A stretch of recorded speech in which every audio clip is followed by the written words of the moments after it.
యువతలో క్రీడా స్ఫూర్తిని నింపి జాతీయ అంతర్జాతీయ వేదికపై నిలిపేందుకు సీఎం జగన్ చేపట్టిన బృహత్తర యజ్ఞం క్రీడా ఆణిముత్యాలను దేశానికి అందించడమే లక్ష్యంగా జగనన్న ప్రభుత్వం చేపట్టిన మెగా టోర్నీ ఆడుదాం ఆంధ్ర. రాష్ట్ర వ్యాప్తంగా 50 రోజుల పాటు ఉత్సాహంగా జరిగిన ఈ క్రీడలు నేటితో ముగియనున్నాయి. విశాఖ క్రికెట్ స్టేడియంలో నిర్వహించే ఈ ముగింపు వేడుకలకు ముఖ్య అతిథిగా సీఎం జగన్ హాజరవుతున్నారు. చంద్రబాబు డర్టీ పాలిటిక్స్ తో జేపీలో స్టేడియంలు కూడా లేకుండా పోయాయని మంత్రి రోజా విమర్శించారు. విశాఖలో ఆడుదాం ఆంధ్ర పోటీల ముగింపు కార్యక్రమంలో రోజా పాల్గొన్నారు. క్రీడాకారులతో కాసేపు కబడ్డీ ఆడి సందడి చేశారు. చంద్రబాబుది అందితే జుట్టు, అందకపోతే కాళ్లు పట్టుకునే నైజమన్నారు. పవన్ కళ్యాణ్ మాటలను ప్రజలు నమ్మకపోవడంతో షర్మికలకు స్క్రిప్ట్ ఇచ్చి చదివిస్తున్నారని ఫైర్ అయ్యారు. వైఎస్ను అవినీతి పరుడని తిట్టిన చంద్రబాబుతో షర్మిల ఎలా కలుస్తున్నారని ప్రశ్నించారు. వైఎస్ ఆశయాలకు షర్మిల తూట్లు పొడుస్తున్నారన్న రోజా వైఎస్ ఆశయాలకు నిజమైన వారసుడు సీఎం జగన్ అని చెప్పారు.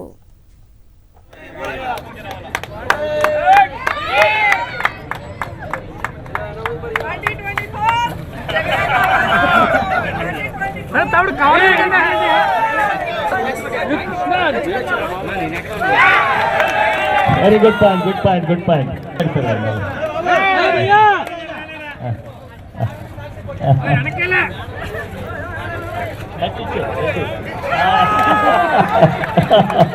Thank you, Amma. Thank you.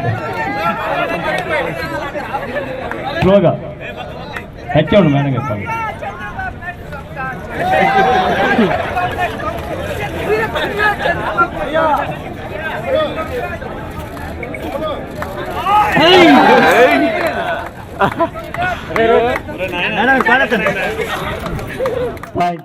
ఈరోజు చంద్రబాబు నాయుడు లాంటి డర్టీ పొలిటీషియన్ వల్ల మనకి స్టేడియంస్ లేకుండా, రాజధాని లేకుండా ఈరోజు మనం అన్యాయం అయిపోయినాం. అలాగే ఈరోజు కాంగ్రెస్తో కొన్ని రోజులు కుమ్మక్కై, ఇప్పుడు బీజేపీతో కుమ్మక్కై, మళ్ళీ కాంగ్రెస్తో కుమ్మక్కై, మళ్ళీ మొన్న అమిత్ షా దగ్గరికి వెళ్ళి కాళ్ళు పట్టుకొని తన రాజకీయం కోసం, తాను అధికారంలో రావటం కోసం అందితే జుట్టు, అందకపోతే కాళ్ళు అన్న చందంగా ముందుకు వెళ్తున్నాడే తప్ప ఈ రాష్ట్రంలో ఉన్న పేదవాళ్ళ కోసం, ఈ రాష్ట్రంలో ఉన్న క్రీడాకారుల కోసం చంద్రబాబు నాయుడు ఇది చేశాడు అని ఒక్క పాయింట్ చెప్పండి. ఈరోజు చంద్రబాబు నాయుడు, లోకేష్ని ప్రజలు నమ్మటం లేదు, వారు చెప్పే అబద్ధాలని ఎవరు పట్టించుకోవటం లేదనే ప్యాకేజీలు ఇచ్చి ఈరోజు పవన్ కళ్యాణ్ తీసుకొచ్చి చంద్రబాబు నాయుడు, లోకేష్ మాట్లాడిన దాన్నే ఆయనతో మాట్లాడిచ్చారు.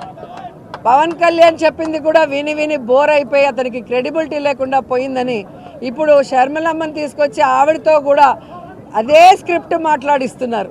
అండ్ ఈరోజు మీరు చూస్తే షర్మిల గారికి తెలంగాణ బిడ్డని, తెలంగాణ ప్రజల కోసం జీవితాంతం సర్వీస్ చేస్తానని వైఎస్ఆర్ తెలంగాణ పార్టీ పెట్టినావిడ ఈరోజు ఆ పార్టీని గాలికి వదిలేసి ఆంధ్రప్రదేశ్కి వచ్చి ఇక్కడ జగనన్నను తిట్టాల్సిన అవసరం ఏమొచ్చిందో ఒకసారి మీ అందరూ కూడా ఆలోచించాలి.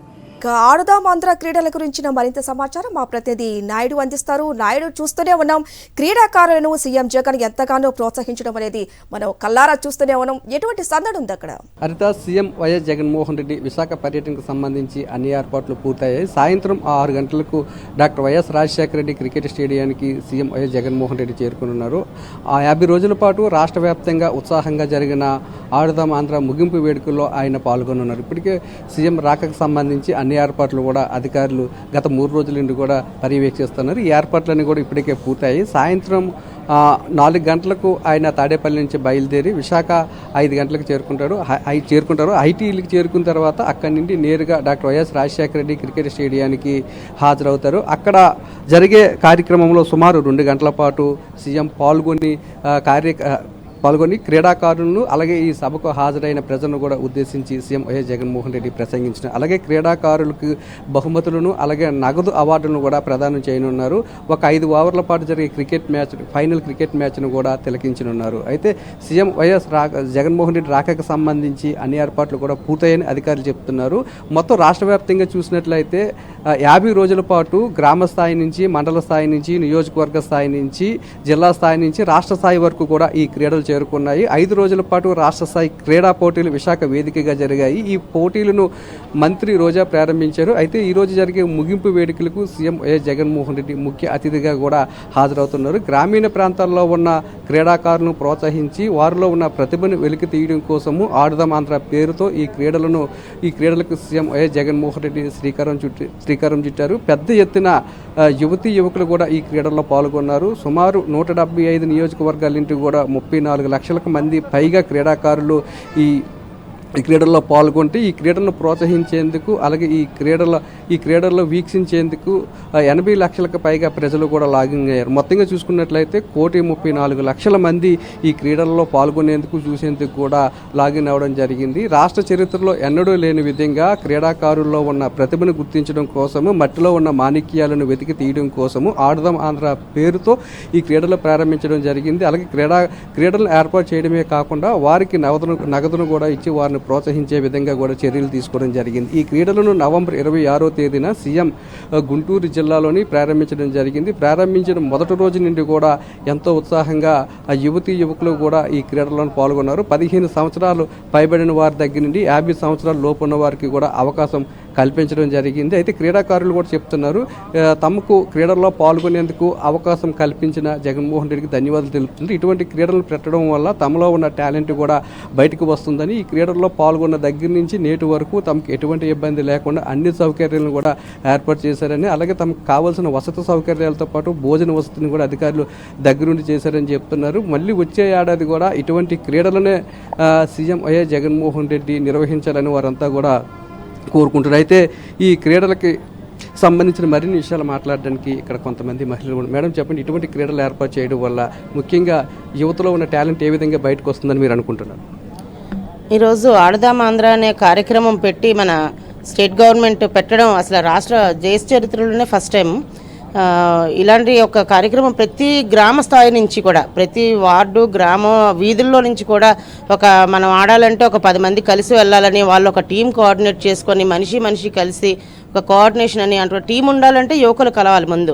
ఇప్పుడు ఏంటంటే యాంత్రికం అయిపోయింది, కాలేజీకి వెళ్ళడం రావడం స్కూల్కి వెళ్ళడం ఫోన్లు పట్టుకొని కూర్చోవడం ఇలా అయిపోయిన పరిస్థితి నుంచి ఒక్కసారి మళ్ళీ అందరూ కలిసి మనం కలిసికట్టుగా ఆడదామని వాళ్ళకి ఆట వచ్చినా రాకపోయినా ముందు అటెంప్ట్ చేద్దామని ఆలోచనకు వచ్చి ఫిజికల్ ఎక్సర్సైజ్ ఫిజికల్ ఫిట్నెస్ చూసుకుంటూ ఈ ప్రోగ్రామ్కి మనం అప్లికేషన్ పెట్టాలంటే ముందు వాళ్ళు ఆడుకొని మనం సరిపోతామా లేదా అని టెస్ట్ చేసుకొని మరి అప్లై చేసే స్థితి ఉంది ఈరోజు.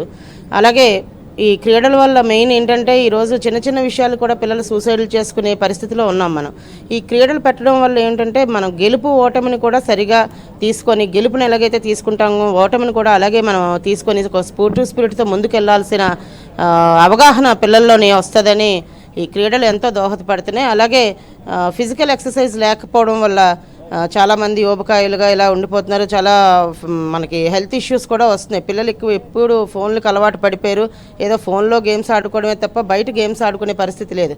ఇలాంటి ఒక కార్యక్రమం పెట్టడం వల్ల మొత్తం స్టేట్ అంతా కూడా పిల్లలు ఏ గేమ్కి అయితే అర్హులు ఉన్నారో వాళ్ళందరూ అప్లై చేసుకోవడం ఆడడం వాళ్ళకు మనకి గిఫ్ట్ రూపంలో కొంత అమౌంట్ ఇవ్వడం, ఓకే మనం ఆడితే ఇలా డబ్బులు వస్తాయి, ఈ ఆటల్లో కూడా మనకు ఉద్యోగాలు సంపాదించుకోవచ్చు అనే ఒక మెసేజ్ వెళ్ళడం, పేరెంట్స్ కూడా ఎంకరేజ్ చేయడం.